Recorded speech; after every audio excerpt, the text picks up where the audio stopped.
আসসালামু আলাইকুম, সবাইকে স্বাগত জানিয়ে আমরা আরো একটি এপিসোড শুরু করছি। আর এই এপিসোডে আমরা মূলত জানবো তোমার কোনো কাজ করা উচিত ছিল অথবা কোনো কাজ করা উচিত ছিল না বা উচিত হয়নি। এই ধরনের অর্থে আমরা যে সেন্টেন্সগুলো ব্যবহার করি তার সবগুলো সেন্টেন্সই মূলত একটি স্ট্রাকচার ফলো করে, সেটি হচ্ছে সাবজেক্ট, এরপরে শুড হ্যাভ যদি উচিত অর্থে হয়, উচিত ছিল এই ধরনের অর্থে যদি হয় তাহলে শুড হ্যাভ, আর যদি উচিত ছিল না বা উচিত হয়নি এই ধরনের অর্থ তৈরি করে তাহলে হবে শুড নট হ্যাভ। এবং আমাদের ভার্বের third form means past participle and then extension. So আমরা এখানে এই সেন্টেন্স যে স্ট্রাকচার, সেই স্ট্রাকচারটি ফলো করে অনেকগুলো বাংলা বাক্যকে ইংরেজিতে ট্রান্সলেট করব। আর সেই ট্রান্সলেশনগুলোর প্রথম পর্বেই আমরা প্রথমেই যেটা বলছি সেটা হচ্ছে তোমার সময় মতো কাজটি করা উচিত ছিল। সো এই বাক্যটি আমরা খেয়াল করি, এটি কিন্তু অতীতকাল, ছিল অর্থে আছে, পাস্ট ইনডিফিনিট টেন্স বা পাস্ট ইনডিফিনিট ফর্মে আছে। সো আমরা যদি এটাকে প্রেজেন্ট ইনডিফিনিট ফর্মে চিন্তা করি তাহলে আমরা একটু চিন্তা করে দেখি তো এটার প্রেজেন্ট ফর্মটা কি হয়। তাহলে আমরা বলবো এটার প্রেজেন্ট ফর্ম হচ্ছে তোমার সময় মতো কাজটি করা উচিত, রাইট? সময় মতো কাজটি করা উচিত, এটা হচ্ছে যে আমাদের প্রেজেন্ট ফর্ম। সো আমরা যদি প্রেজেন্ট ইনডিফিনিট ফর্মটাকে তৈরি করতে পারি দেন আমরা কিন্তু এইটার যে পাস্ট ফর্ম উচিত ছিল এইটাও কিন্তু ট্রান্সলেট করতে পারবো। সো আমরা প্রথমে এটা দেখি যেটা তোমার সময় মতো কাজ করা উচিত, এইটার ট্রান্সলেশন কি। সো তোমার এখানে সাবজেক্ট, সো ইউ, অ্যান্ড উচিত অর্থে আমরা জানি শুড ব্যবহার হয়। সো ইউ শুড, করা, তোমার করা উচিত, you should do, right? So you should do, তোমার করা উচিত, দ্য ওয়ার্ক মানে হচ্ছে কাজটি, তাহলে তোমার কাজটি করা উচিত সময় মতো মানে হচ্ছে আমরা বলতে পারি অন টাইম, আমরা এই শব্দটা ব্যবহার করতে পারি, অথবা আমরা যেটা ব্যবহার করতে পারি সেটা হচ্ছে টাইমলি, রাইট? টাইমলি।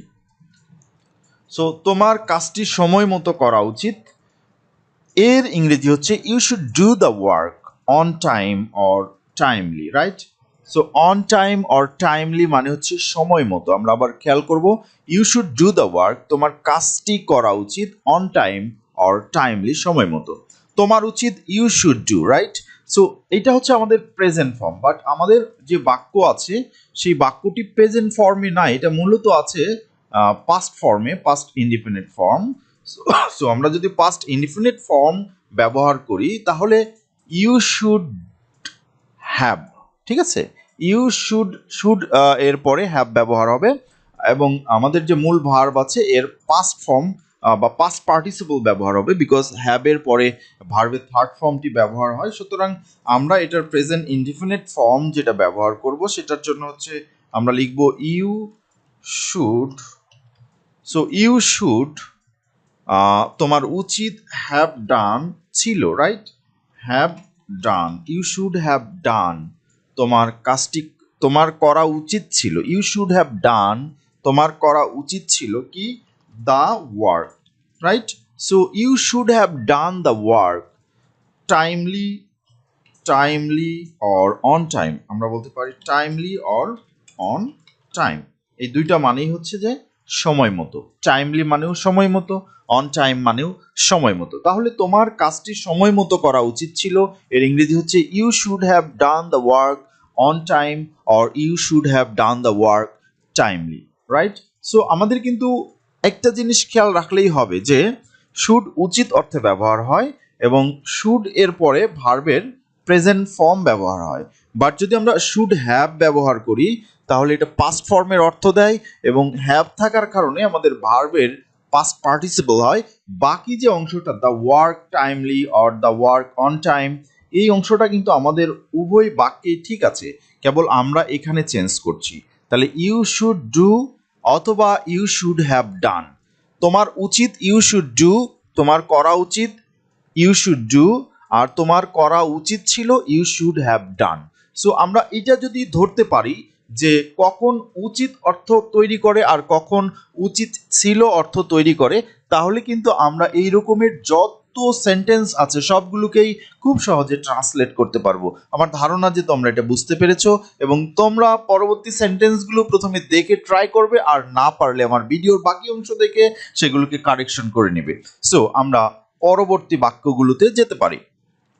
বাট তার আগে আমরা যদি সাবজেক্ট চেঞ্জ করে দিই তাহলে কি হয়? আমার করা উচিত ছিল, then I should have done the work timely, right, or on time. So আমার করা উচিত ছিল, তোমার করা উচিত ছিল, এর জন্য আমি বলছি you should have done the work timely or on time. আর আমার করা উচিত ছিল এর জন্য বলবো I should have done the work timely. ঠিক আছে? তার করা উচিত ছিল, then he should have done the work, he should have done the work timely or on time. So এটা আমাদের খেয়াল রাখতে হবে। বা তার করা উচিত ছিল she should have done the work timely, যদি সে মহিলা হয় বা স্ত্রীলিঙ্গ হয় তাহলে আমরা এটা খেয়াল রাখবো। আমার বাবার করা উচিত ছিল, my father should have done the work timely, right. আমার মার করা উচিত ছিল, my mother should have done the work timely or on time. So এইভাবে কিন্তু আমরা আমাদের সেন্টেন্স কে অন্যর জন্য প্রস্তুত করতে পারি। অর্থাৎ আমরা ডিফারেন্ট সাবজেক্ট দিয়ে আমরা একই সেন্টেন্সকে বিভিন্ন অর্থে বিভিন্ন ব্যক্তির জন্য প্রস্তুত করতে পারি। তাহলে আমরা আমাদের you should have done, mainly আমরা শুড হ্যাভ এই কথাটা বলছি এবং ভার্বের থার্ড ফর্ম বলছি। So you should have done, you should have gone or anything. আমি দ্বিতীয় যে বাক্য সেটি নিয়ে কথা চিন্তা করছি। এখানে আমরা একটু দেখি, আমি জানি এর ইংরেজি হচ্ছে I know. So this is not the part of this sentence mainly, actually the main subject আমি জানি এটা নয়, আমার যাওয়া উচিত ছিল, দেন আমি হচ্ছে সাবজেক্ট, আমার যারা করা উচিত ছিল বা আমার যাওয়া উচিত ছিল, আমার ঘুমানো উচিত ছিল, মানে যার জন্য এই বা ক্রিয়াটি প্রযোজ্য আমরা তাকে সাবজেক্ট হিসাবে দেখছি। সুতরাং আই নো আমি জানি এই অংশটা বাদ দিয়ে আমরা চিন্তা করতে পারি। সো আমার যাওয়া উচিত ছিল, আমার যাওয়া উচিত ছিল, আমরা একটা কমপ্লিট বাক্য এখান থেকে, সবচেয়ে ছোট্ট একটা কমপ্লিট বাক্য যদি এখান থেকে চিন্তা করি তাহলে আমার মানে আমি সাবজেক্ট আমার এবং একটা ভার্ব দরকার, যাওয়া উচিত ছিল, দেন আমার যাওয়া উচিত ছিল, এটাই কিন্তু এখানকার সবচেয়ে ছোট্ট বা একটা ছোট্ট কমপ্লিট বাক্য। সো আমার যাওয়া উচিত ছিল এটা আমরা লিখবো। সো আই শুড হ্যাভ গান, রাইট, শুড হ্যাভ গান, আমার যাওয়া উচিত ছিল, এটার ইংরেজি বা বাংলা হচ্ছে আই শুড হ্যাভ গানের বাংলা হচ্ছে আমার যাওয়া উচিত ছিল। তাহলে এটাই কিন্তু এই সেন্টেন্স এর মূল স্ট্রাকচার, সাবজেক্ট প্লাস হচ্ছে শুড হ্যাভ ভার্বের পাস্ট ফর্ম। এরপরে অন্যান্য যা কিছু থাকে সেগুলো আমরা মূলত আগে পরে যোগ করি। তাহলে আই শুড হ্যাভ গান, তাহলে আমি বলছি যে আমি জানি আমার যাওয়া উচিত ছিল, দেন আই নো আমি জানি, অথবা আমরা বলতে পারি আমি জানি যে I know that. So I know I should have gone, কোথায় যাওয়ার উচিত ছিল? To his house, right. So আমরা এখানে পরে বলবো তার বাসায় এর ইংরেজি হচ্ছে to his or hers house, right. So his house, আমার তার বাসায় যাওয়া উচিত ছিল। কখন যাওয়া উচিত ছিল এইটা কিন্তু আমাদের বাক্যে এখনো আছে। সো গতকাল মিন্স হচ্ছে ইয়েস্টারডে। সো আমার তার বাসায় যাওয়া উচিত ছিল কখন? গতকাল। তাহলে আমি জানি গতকাল আমার তার বাসায় যাওয়া উচিত ছিল, এর ইংরেজি হচ্ছে I know that I should have gone to his house yesterday, right. আমার গতকাল তার বাসায় যাওয়া উচিত ছিল, আমি জানি যে আমার গতকাল তার বাসায় যাওয়া উচিত ছিল। সো আই নো অথবা আই নো দ্যাট আমি ব্যবহার করতে পারি। সো এভাবে আমি জানি যে তোমার গতকাল তার বাসায় যাওয়া উচিত ছিল, তাহলে আমরা কি বলতে পারি? I know you should have gone to his house yesterday. So তোমার তার বাসায় যাওয়া উচিত ছিল, অথবা আমার বাবার তার বাসায় যাওয়া উচিত ছিল। I know or I know that my father should have gone to his house yesterday, right. So আমাদের কিন্তু খুব দ্রুত এবং স্পষ্টভাবে এই সেন্টেন্সগুলোকে উচ্চারণ করতে পারতে হবে। প্রত্যেকটি শব্দ স্পষ্টভাবে আমরা যেন উচ্চারণ করতে পারি, বারবার প্র্যাকটিস করতে হবে টু রিমুভ আওয়ার ইনার্শিয়া, আমাদের মুখের জড়তাকে দূর করার জন্য। আমরা পরের যে বাক্যটি দেখছি এখানে লেখা আছে গত রাতে তাদের কাজটি শেষ করা উচিত ছিল। সো শেষ করা এর ইংরেজি হচ্ছে ফিনিশ। তাহলে তাদের উচিত ছিল, they should have finished, right? তাহলে আমরা বলবো they should have finish. So তাদের শেষ করা উচিত ছিল। কি করা উচিত ছিল? কাজটি। সো দ্য ওয়ার্ক মানে হচ্ছে কাজটি।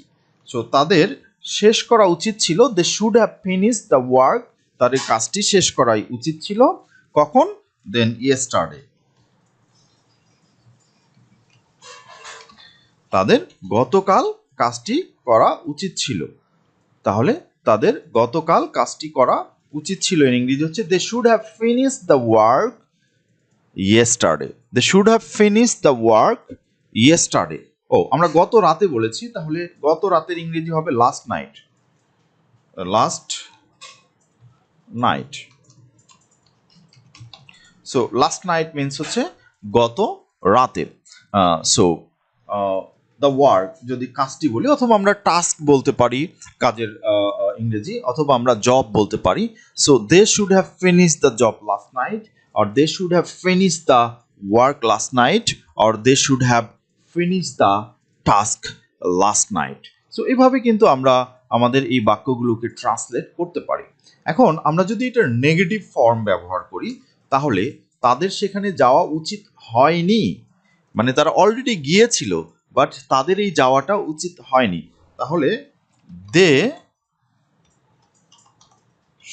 শুড হ্যাভ গান এর ইংরেজি হচ্ছে তাদের উচিত ছিল, বাট আমরা বলছি তাদের উচিত হয়নি, দেন শুড এর পরে আমরা নোট ব্যবহার করব। তাহলে আমরা বলবো দে শুড নট হ্যাভ গান, তাদের যাওয়া উচিত হয়নি সেখানে। সেখানে মানে হচ্ছে দেয়ার কখন যাওয়া উচিত হয়নি? রাতে। রাতে মানে হচ্ছে অ্যাট নাইট। সো তাদের সেখানে যাওয়া উচিত হয়নি। আমরা যখন নেগেটিভ ফর্ম করছি তখন আমরা বলছি দে শুড নট হ্যাভ গান দেয়ার অ্যাট নাইট। সো এইভাবে কিন্তু আমরা নেগেটিভ ফর্মটাকেও জেনারেট করতে পারি। আমার বন্ধুর ঢাকা যাওয়া উচিত ছিল, এটা তোমরা অবশ্যই ট্রান্সলেট করতে পারবে, আমি আশা করি তোমরা এটা প্র্যাকটিস করো। এখানে আমাদের আছে তাদের এখানে ইংরেজি শিখতে আসা উচিত ছিল। তাহলে তাদের উচিত ছিল এটা একটা কমপ্লিট সেন্টেন্স। দেন আমরা বলবো দে should have come, right? They should have come, তাদের আসা উচিত ছিল। They should have come, তাদের আসা উচিত ছিল। কোথায়? Come here, এখানে। Come, they should have come here, এখানে আসা উচিত ছিল। তাহলে কিসের জন্য? টু লার্ন ইংলিশ, আমরা এটা বলতে পারি টু লার্ন ইংলিশ। তাহলে আমরা বলছি টু লার্ন ইংলিশ। তাহলে আমরা বলছি যে তাদের এখানে ইংরেজি শিখতে আসা উচিত ছিল। তাহলে তাদের এখানে আসা উচিত ছিল, they should have come here, কিসের জন্য? টু লার্ন ইংলিশ, ইংরেজি শেখার জন্য। আপনার এই ভুলটি করা উচিত ছিল না বা উচিত হয়নি। তাহলে আমরা কি বলবো? এটা তোমরা অবশ্যই প্র্যাকটিস করবে এবং কমেন্টস বক্সে লিখে জানাবে লোকটির অপেক্ষা করা উচিত ছিল। অপেক্ষা করার ইংরেজি হচ্ছে wait. So the man should have waited, ঠিক আছে? সো আমরা বলছি the man should have waited. So এই পর্যন্তই, তোমরা এটাকে প্র্যাকটিস করবে। আর তোমাদের কোনো মন্তব্য থাকলে কমেন্টস বক্সে লিখে জানাবে। তোমরা যারা নতুন অবশ্যই চ্যানেলটিতে সাবস্ক্রাইব করবে। ধন্যবাদ।